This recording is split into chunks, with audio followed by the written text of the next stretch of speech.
Dragi compatrioți, unitatea este cel mai important instrument al nostru.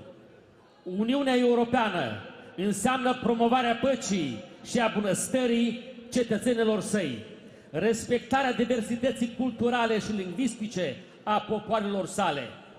Îl invit să ne vorbească despre importanța unității etniilor pe jurnalistul Mihail Sircali.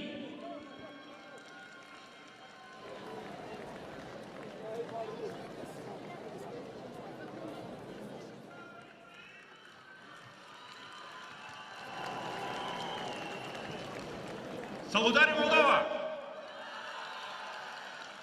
Vă salut, lumea frumoasă! Eu prima dată particip la un așa eveniment și foarte mult mă bucur că am posibilitatea să retrăiesc acele clipe cu dumneavoastră. Vă mulțumesc! Într-adevăr, trăim o perioadă istorică pentru țara noastră. În această perioadă istorică facem un pas important pentru viitorul nostru, pentru noi toți, pentru tinerii și copiii noștri și pentru generațiile viitoare a neamului nostru. La prima adunare națională eu n-am participat. În Găgăuzia, unde eu m-am născut, unde eu trăiesc și lucrez cu colegii mei și trăiesc cu familia mea, atunci se întâmplau niște evenimente care au avut ca scop să ținem noi în trecut. Tot respectul și stima mea pe participanților și susținătorilor primei mari adunări naționale care și-au purtat identitatea și demnitatea prin vremurile întunecate ale deportărilor, foametei și deznaționalizării sovietice.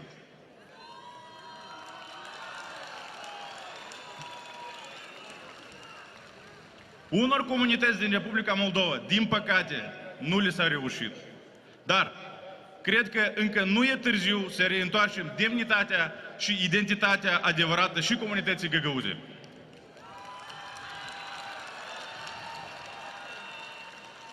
Și cred că e cazul să le mulțumim moldovenilor pentru răbdarea și înțelepciunea și pentru autonomia pe care comunitatea găgăuză o are acum. Vă mulțumesc din suflet! Fără Republica Moldova independentă și suverană, autonomia găgăuză nu ar fi fost posibilă. Vă mulțumesc! Din păcate, astăzi la Comrat se petrec niște meeting-uri și evenimente. Evenimentele care se petrec la Comrat chiar acum îmi lasă un sentiment de deja vu. Atunci, la începutul anilor 90, ele au avut ca scop să ne împiedice independența Republicii Moldova.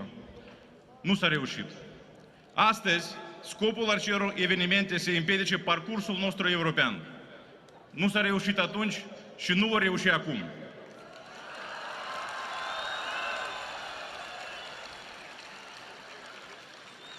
Faptul că astfel de evenimente încă sunt posibile la Comrat înseamnă că încă multă lume stă la întuneric. Și scopul nostru comun să le scoatem de acolo.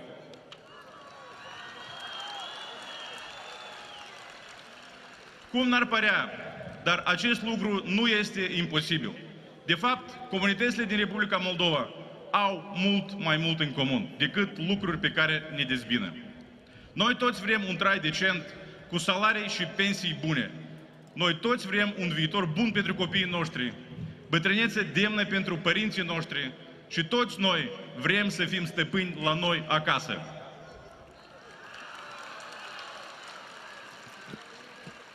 Toate aceste lucruri le putem asigura doar în Uniunea Europeană și doar dacă vom fi împreună.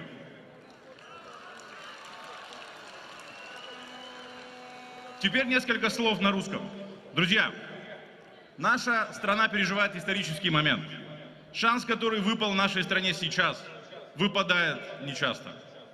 Нашей стране выпал шанс стать частью цивилизованного мира, стать частью Европейского Союза, что дает нам шанс на строительство достойного настоящего и будущего для нас, наших детей, родителей и будущих поколений граждан нашей страны, которые еще не родились. У нас просто нет морального права упустить этот шанс. Да, в нашей стране очень много проблем, И порой кажется, что проще уехать и что безнадежно бороться с коррупцией в нашей стране, обеспечивать ее безопасность, строить экономику. Но, как известно, безнадежное дело – это единственное дело, за которое стоит бороться.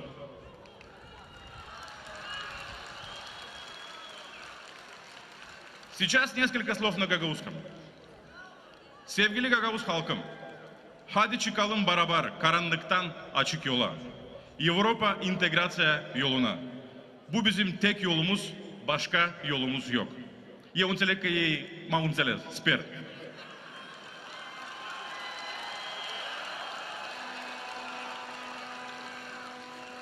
Prieteni, vă mulțumesc că ați ieșit azi la piața Marii Adunări Naționale să susțineți parcursul nostru european. Împreună vom reuși. Și cred că e cazul să le mulțumim ucrainenilor pentru sacrificiul pe care ei aduc pentru protejarea suveranității și independenței nu doar a lor, dar și a noastră. Vă cuprind! Mulțumesc! Mihail Sirkali. Găgăuzia este Moldova, Găgăuzia este Europa. Cu toții ne dorim locuri de muncă bine plătite acasă și o economie dezvoltată. O secundă. Antreprenorii sunt motorul economic a unei societăți, oamenii care au curajul să deschidă afaceri acasă. Eu cer scuze. Haideți un mesaj comratului că Moldova e europeană să trimitem. Da, vă rog.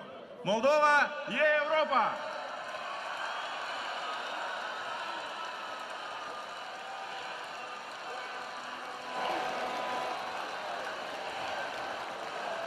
Mulțumesc, Mihail Sirkali, Vă mulțumesc! un adevărat patriot al Moldovei. Reluăm.